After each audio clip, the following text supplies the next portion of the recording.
هاد البريوش نصحكم تجربوه، يجي بزاف رائع، خفيف قطني وهشيش بكريمه بزاف رائعه، حشو لذيذ بزاف. على بركة نصحكم الله مع تجربوه. الوصفة. في وعاء ندير 3 ملاعق كبيره سكر، اللي بغى يحلو يدير 4 ملاعق كبيره خميره الخبز وكاس حليب يكون دافئ. نخلطوهم مليح، نخلوهم يتفاعلوا 10 دقائق. هنا بعد 10 دقائق نضيف لهم ملعقه صغيره فانيلا، 3 ملاعق كبيره زيت وحبة بيض.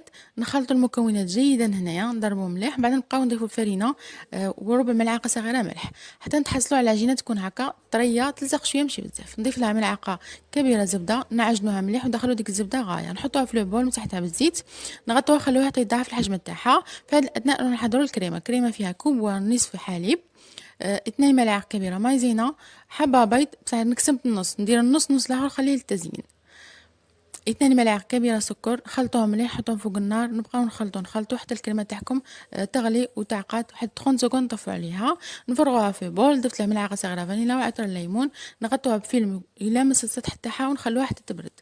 العجينه تاعنا بعد ما خمرت لي نطيحوها ونحلوها بهذه الطريقه، نحلوها على شكل مستطيل.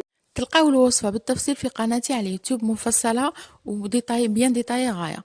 روحوا اليوتيوب تلقاوها. هنا العجينه حليت على شكل مستطيل، هنا رشيت لها شويه فرينه ماشي بزاف، وحليت العجينه تاعي نحلوها على سمك رقيق بس ماشي رقيق بزاف.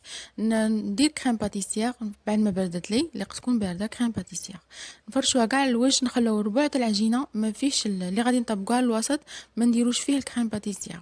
نجيبو شوكولاته نربوها ولا ديروا بيبيت دو شوكولا اللي عندكم، نجيبو العجينه هذاك الربع اللي خلينا عريان ما درناش كريمه نجيبوه للوسط، ونجيبو الجهه الاخرى ثاني الوسط، وهنا نحاولوا ان نبلعوا غايه، نبلعوا مليح باش العجينه من طيب لنا ما تنحلش.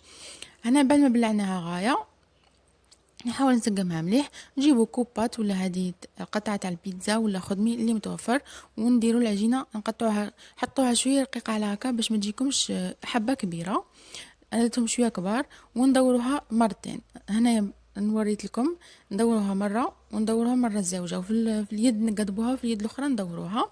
هنايا نحطوها ونخلوها نستفوهم، درت لي انايا 10 حبات، خليتهم يرتاحوا 10 دقائق، ومن بعد درت هذاك النص بيضه اللي خليناها، درت لها شويه عطر الشوكولاته وشويه فانيلا ورشه شويه قهوه، وخلطتها مليح ودهنت الوجه تاع العجينه، دخلتها طابت، وبعد ما طابت ها هو الشكل تاعها تجي بزاف رائعه. رشت لها سكر كلاصي، نصحكم تجربوها تجي روعه. شكرا.